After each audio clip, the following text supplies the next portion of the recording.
Hey, what's going on, everybody? This is Steve DeCasa once again. This is episode 3 of Ask Steve, or the full name really is Ask Steve the Filmmaker, but whatever, Ask Steve I think is a little bit better. But all right, I have just 3 questions, but of course I probably will ramble on forever. And I'm shooting this one in 24p. I have my audio on me. I decided to get a little more professional this time. So if you see my first 2 videos, it's just raw audio off the 5D. And now this video, I'm using the H4n recorder. And if you want to know, well, maybe we'll get to that later because I do have a question that has to do with the H4n. But let's start off with our first question. Really, there's 3 questions, but 2 of them are from the same person. So let's start with that. The first person's name is DJ the Daniel. DJ the Daniel. And his first question was a comment on my video, Export in HD using compressor for YouTube custom file size. It's a good video because, I mean, it's on YouTube and it's for YouTube users. The video that is really you've got some footage and you want to get it up on YouTube and you want to be able to get it under 2 gigs if it's over 2 gigs, or basically maybe you just don't care about the quality, you just want to get it up fast. Basically, it dials in your file size. Like, so if you're using Final Cut or compressor, if you're using compressor, you can dial in your file size instead of just setting the settings to H.264 and just seeing what comes out at the end, you know. It has to do with your bit rate. But anyway, so his question was a comment on that video, and he says, "Hi, I was wondering if you could tell me if this is a typical scenario with compression using this method. I have just under 15 minutes of video, which I have edited in Final Cut Pro. I shot with my 5D Mark II in 1080, 30 frames a second, and converted those files into ProRes 422 for my edit, which is the typical thing for 5D at this point in time. The video has no filters except for a fade in and out at the beginning and end, and some small credits I made with After Effects. My estimated time for compressing as of now is 7 hours to get this file under 2 gigabytes. Is this typical?" Unfortunately, yes, it's typical.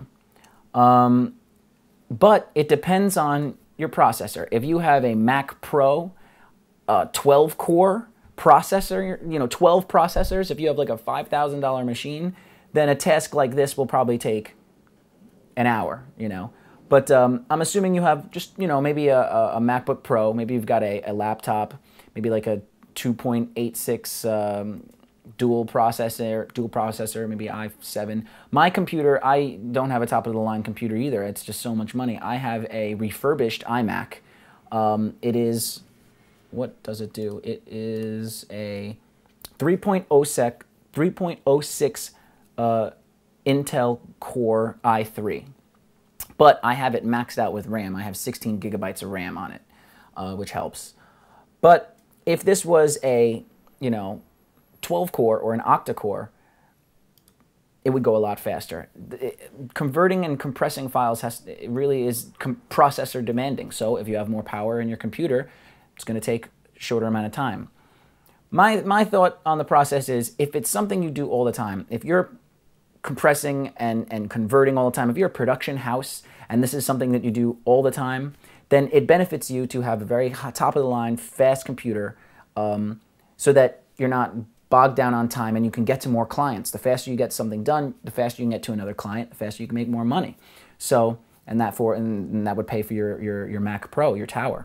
But in our situation, you've got, 15 minutes of footage. There's probably not a huge rush on it. It's not like it's life and death. It's not like money's coming from it. It's a passion project, So, set it up to start compressing before you go to sleep. Go to sleep, wake up, it's done. Things take time. And my mentality is in life and with computers and processing, the more time you put into it, the more quality you're going to get out at the end. It's just a fact of life. In fact, and I can relate to you because just today I have 2.5 hours of footage, some raw footage that a client wants on DVD. Granted, I did it pro bono, so it's not really like life or death or whatever, but it's some footage that I need to give to her on DVD. And I was going to give it to her today. She works at a bar that's near me, and I was going to, what I was going to do is I was going to take the 2.5 hours of footage, compress it, put it onto a DVD, so that she can take it home and do it. And if you have any questions on how to do this, taking an HD footage and compressing it on a DVD, you can check out my tutorial for that right here. Very helpful, and I do it often. That's why I made that tutorial. But like I said, so I have footage I shot on my 5D. I laid it all down on the timeline. It equaled about 2 hours and 26 minutes. And I did the same thing I did in my video. Actually, I tried to make it faster. I made it just one pass, and I made the bit rate pretty low so that it would be not super high quality, because she doesn't really care about quality. She just wants to see the footage. And it was going to take like 14 hours to compress, 14 hours. And unfortunately, after this, I have a music video I have to edit. I have a promo I have to edit. So there's a lot of stuff that my computer is demanding, and I can't be compressing something and using the processor while I need to be editing, because when you and me both know, when you're compressing something like that, the computer will run really slowly and, God forbid, will crash when I'm editing and lose a lot of work. So I hear you. 14 hours it's going to take. So stupid me, I thought it was going to take a lot less time. You know, I didn't realize how much footage I shot. I thought I shot maybe an hour. So I didn't realize I tend to overshoot. So I let her know that it's gonna be like another week before I can probably get to that. I'll probably just set it up before I go to work one day, and when I get home, it'll be done. So yeah, unfortunately, that's typical, but you know, do what you got to do. Next thing was another comment by the same gentleman, DJ the Daniel. This time he commented on my video, Compositing Slow-Mo with Real-Time in Final Cut Pro and Cinema Tools, Part 2. This is before I could upload videos longer than 15 minutes, so I made to make a two-parter. That video is pretty cool. You can check it out right here. That video is basically a cool effect I did where on the bottom part of the frame, like right here, there was a gentleman in a bed moving his head and talking, and he was talking in real time. You could see that his lips were in sync, and he was talking in real time. He was moving regular. On the other part of the frame, in a different spot of the frame, was another person walking, but in slow motion. And that video shows you how I did that. I had to shoot it on a different camera on the T2i in a certain setting, made it slow-mo, then up-resed it to 1080p, and then I showed you a garbage mat, how I cut the frame in half, and then on one part of the frame was the real time, and the other part of the frame was the slow motion. And so long as the camera doesn't move, the effect can work. That's good to know, because this question has to do with something like that. So, and this is kind of tricky to comprehend. So this is the question. How difficult would this be? With one person in frame moving around inside the frame with other things happening in slow motion. Would it be a matter of just using keyframes and changing them very slowly around the moving person? I'm not sure what you mean by that last sentence. Would it be a matter of just using keyframes and changing them very slowly around the moving person? I understand what keyframes are. I've never used After Effects. I'm not an After Effects person, but I have used Motion, and I do use keyframes in Final Cut. And like I was saying, the compositing, the slow-mo with real-time, that was done all in Final Cut. You never had to go into After Effects or something like that. So After Effects I'm a little meh about, but Motion I've used, and I understand that a little bit. Well, I'm not really an effects person. That's the number one thing. There's a person that I'm subscribed to named FinalCutKing.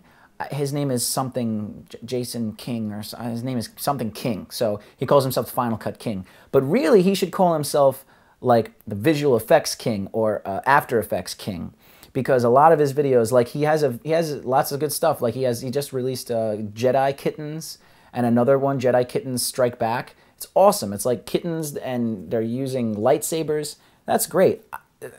I don't know how to do any of that stuff. I'd like to learn, but I'm not an effects person. I'm an editor for performance, dramatic editor. How to get the flow of the scene, you know, just that's what I do. I have a short film that I just finished editing like a week ago. I'm just waiting for the score and all that stuff, and as soon as that's done, that'll be up. And that was all edited by me, but it was a performance. There are no effects really, like visual effects. I would have to either learn those things myself or go and find someone like FinalCutKing to help me out. So what I could tell you, basically I have to ask you a question. It depends on what's going on in the frame. The reason why the shot that I did worked is because those two actors were in two separate parts of the frame. So basically you're watching two cameras rolling and they're pasted together.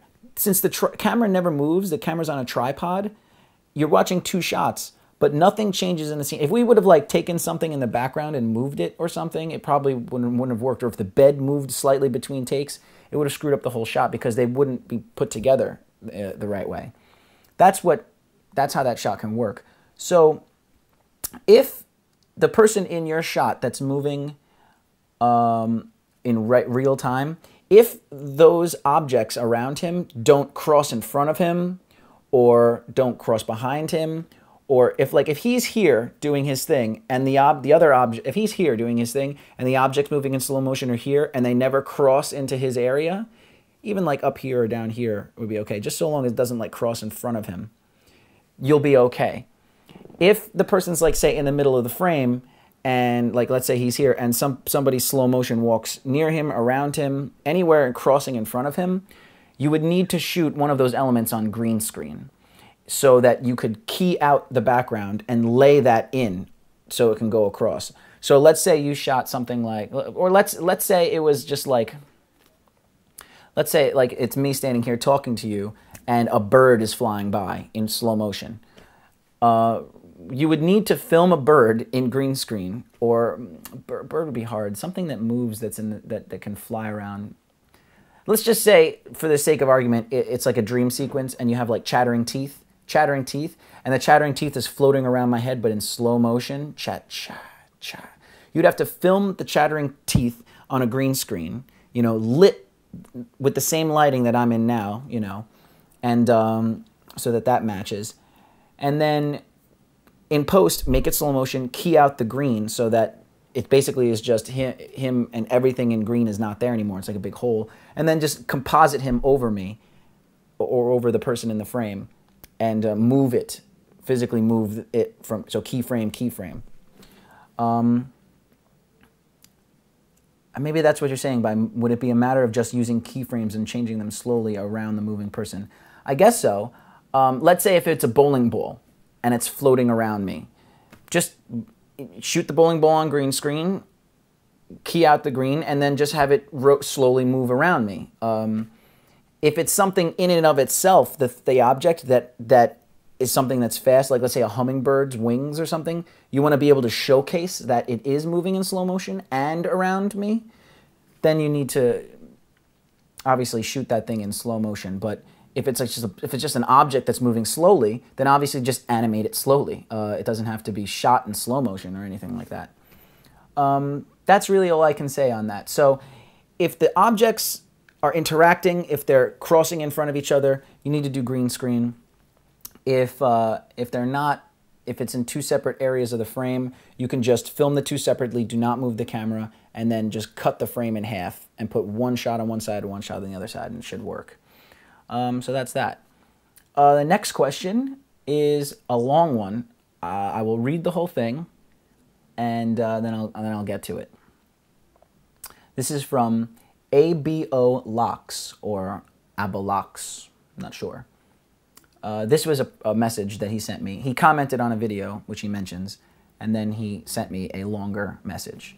I'm gonna take a sip of water. Okay, excuse me. Subject: If you have time to toss some tips. Sorry, I pointed out your typo right there. If you have some time to toss me some tips. Hi, I left you a cramped comment on your Filmmaking 101 quality audio on a budget video. If you want to check that out, check it out right here. Okay. Well, he quoted the comment. He said, "Thanks, Steve, blah, blah, blah, blah, blah, blah." I might as well just skip that because he re-mentions everything. You know what? I'll mention the whole thing. So it says, this was the comment he left. "Thanks, Steve. Getting the Zoom H4m and handy recorder and primarily T2i." And then he says, "I touch iPhone, Canon A3300, and Kodak C703 for 5 simultaneous camera shots." Pretty cool. He says, "Great tutorial. I want to make singing videos / playing guitar. Say it's a song live. What audio / camera setups would you recommend so that my guitar won't drown out my vocals during harder strumming and light singing parts, and that so my vocals won't drown out my light guitar if I sing at a high volume at a section? A mic each, 1 or even 2 boom mics, no mics, etc. Thanks in advance. That was the comment. To get to the message now, he says, I don't know if that made any sense, but I'd like to use primarily the Canon T2i and for other/extra angles while shooting live video, the other cameras.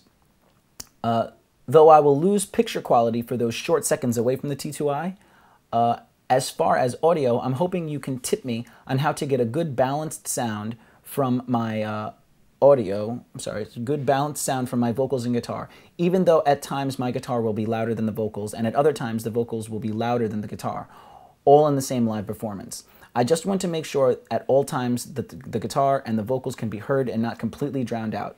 I was thinking of using mics for my guitar, or when on an acoustic, plugging in, and plugging in the vocals on another channel. My question is, though, is all of that even necessary? Can I get decent balance without the mics? Thinking condensers or dynamic Shures 5758. Are booms necessary? I do want to get into filming indie projects soon, so I should grab the boom now. Is the boom better than the dynamics or the condenser mics for when I do live performing on video? I think the boom is a condenser because of the phantom power, ? Can I mic one, vocals or guitar, and use the Zoom H4n mic provided for the other to get that balance? Again, I'm really looking for the best quality on a budget. Anyway, if you could help me out and throw me anything you can even think of, I want to ask whatever, I'd really appreciate it. Thanks, Steve. Sorry for that kind of thing, longness of it. I see exactly what you're talking about. Damn, 5 cameras? Crazy. Like, is one of them going to be like just the hands? Is one of them going to be like just your mouth? Is one of them going to be like wide? Is one of them going to be like your eyeballs? The other one going to be like your house? That's awesome. But yeah, I actually want to show you something. I did a very, very similar shoot, and I think the audio quality is really good. I kind of prided myself on the audio quality. So right now, in the middle of my Ask Steve, I'm going to show you the first minute of a music video I shot. It's only the first minute because I haven't finished editing it yet. So what else do I want to say?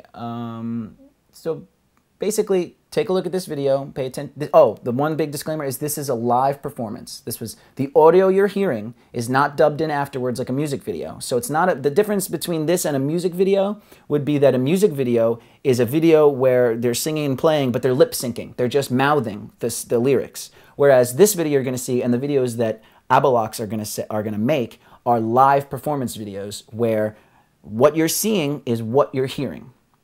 So take a look at this video I shot, just the first minute, and just note that this is live audio. 1, 2, 3, 4.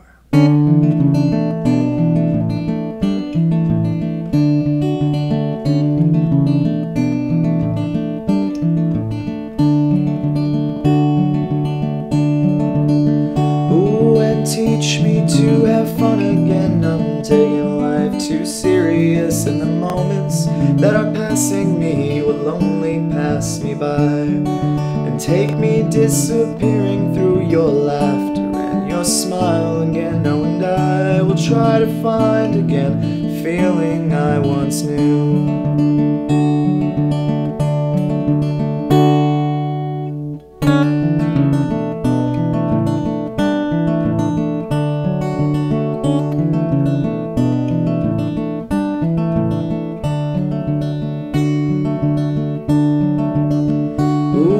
Teach me to have fun again. I'm taking...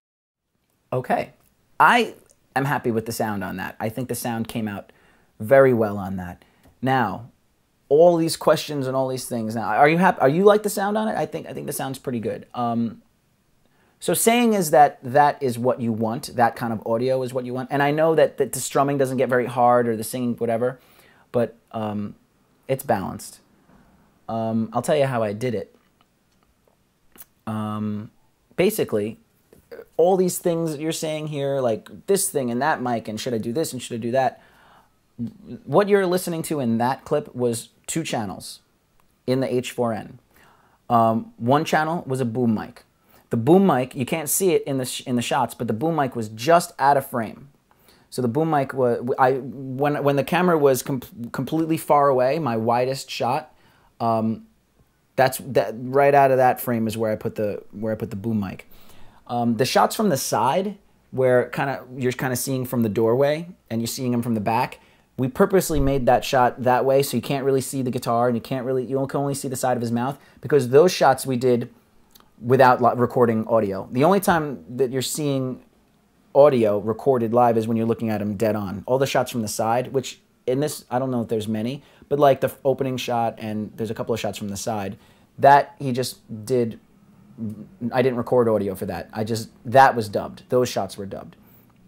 Because I designed it so that you couldn't really see his guitar or whatever, so it would be different. But the shots from front on were live. Now, I only shot that on one camera, so that's the other thing. So he managed to play the song. And we did maybe 4 or 5 takes. We did a close-up shot, a dolly shot this way, a few dolly shots going back and forth, and basically a close-up. And he managed to play the song pretty much exactly the same each time. So there are a few times where you're looking at a wide shot, and it's not the audio from that, it's the audio from the next coming shot. So like, I think it starts wide and then it cuts to his close-up. The audio you're hearing in the previous shot was the audio here, but it works, you know, it just works. It's a little, this is the editing I'm talking about. Like I said before with the FinalCutKing guy, he does the visual effects. I do the editing that you don't notice. You don't notice things like that it's from one take rather than the other. I feel like, well, it's somewhere I heard where editing is the invisible art, because people, when you do your job correctly, people won't notice the editing.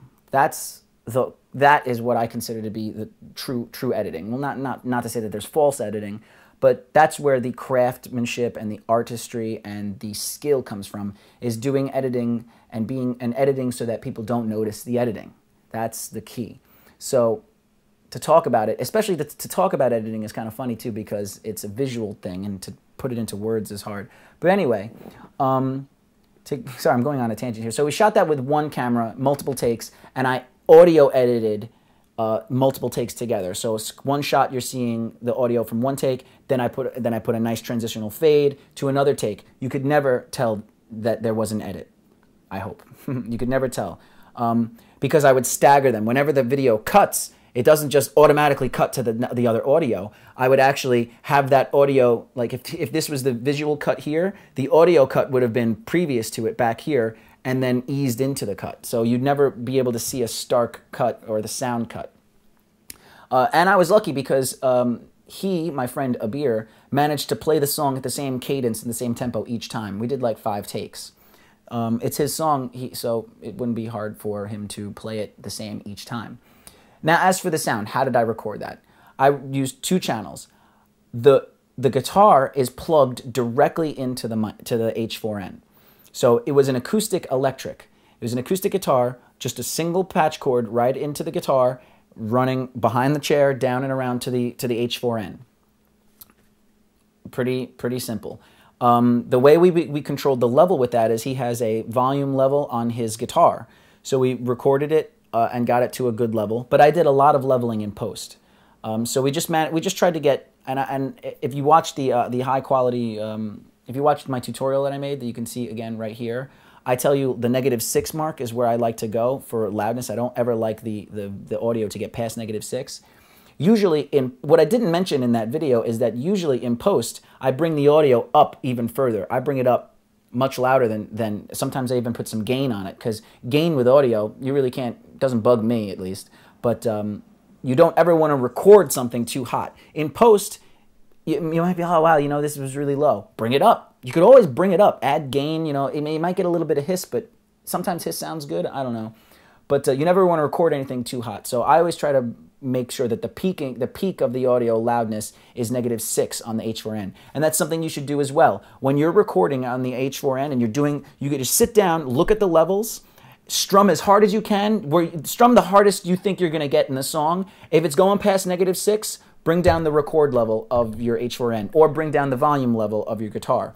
Do it again, strum real hard, strum real hard, get that hardness going. If it's hitting -6 and not going past it, not going up to 0, keep it there. And if you need to do some leveling in post, you do leveling in post. If you're doing low stuff, you're doing a little bit low, you just bring those sections up, and then when it gets hard again, you re-level it, bring those sections down that are hard. But the easiest way to make sure you have that, you maintain the balance, is to record the vocals and the audio and the guitar as separate as you can get them. So once again, The acoustic guitar was going directly into the H4n.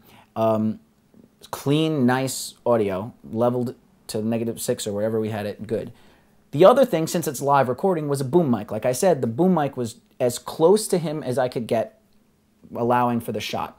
So the widest shot that I had, I made sure the boom was just boop, flirting with the edge of the frame right there. You got to get the mic as close as possible. I was also thinking about shooting the mic up at him. I think I shot the mic directly at him. Instead of going down like this, I didn't want the mic to pick up the guitar as well. So I kind of went more of a straight to his mouth angle with the boom. It was a boom condenser mic, like in that. It was the same mic in that video that you saw, the tutorial video. So I kind of shot it this way. So that way, anything behind him was just the wall. It is picking up the guitar. The boom mic is picking up the guitar a little bit, but mostly his mouth. And that was it. Just those two channels. Where the artistry and where the work comes in is later on. For the boom mic, getting his vocals, I had to bring it up a little bit. I also put a little bit of reverberation on it, gave it a little bit of reverb in post. You can do it in Final Cut. You go to the audio filters and you go to reverberation. I just gave it just a tiny bit of reverberation to make it sound a little more studio. And then the guitar was nice and clean and nice and loud. I actually had to bring the guitar down a little bit in Final Cut. But pretty much, that's how I recorded it. To get, once again, if you're transitioning from let's say piano to mezzo forte, then you want to edit that in post.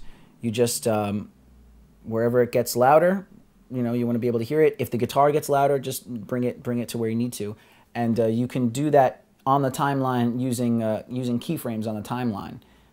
If you don't know how to do that, I can explain it verbally, but basically you want to make your timeline, the tracks be as big as possible. If you hit Shift T will make the tracks big as possible. Then if you hit Alt Apple W, you can see the audio waveforms, which is good.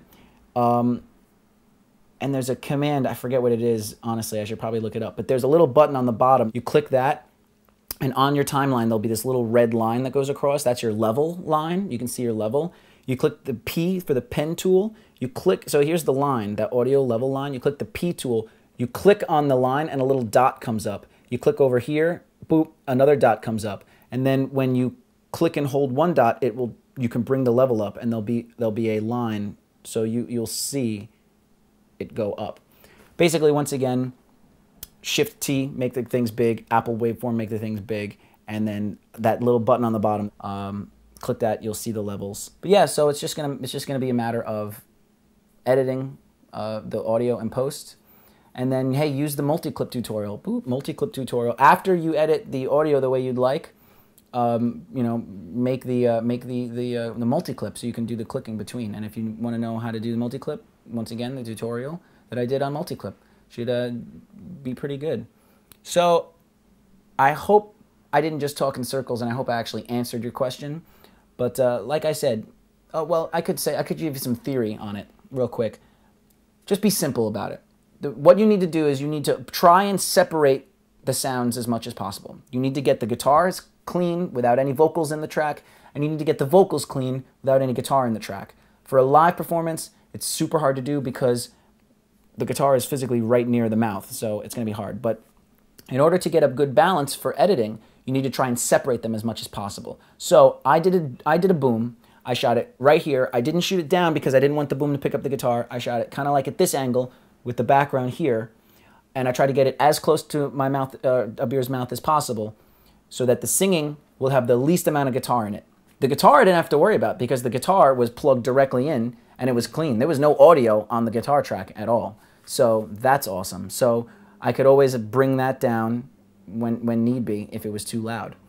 So that's the theory. Separate them as much as possible, and then you'll have good balance. Don't also try to make sure that the hard parts you don't record too loud so that they overmodulate. So even if you have a song that has a really hard part, the loudest you're going to get, set the level there. -6. Never want to go past that. Then don't worry about the levels. Just worry about the highest level, the hottest level there is. Then Even if that same song has a very slow, low part, all you got to do is just bring that part of the song up in editing, and then bring it back down for when it gets loud again. All right, so this was Ask Steve episode 3, and I hope you enjoyed it. Please message me with any more questions, and happy editing.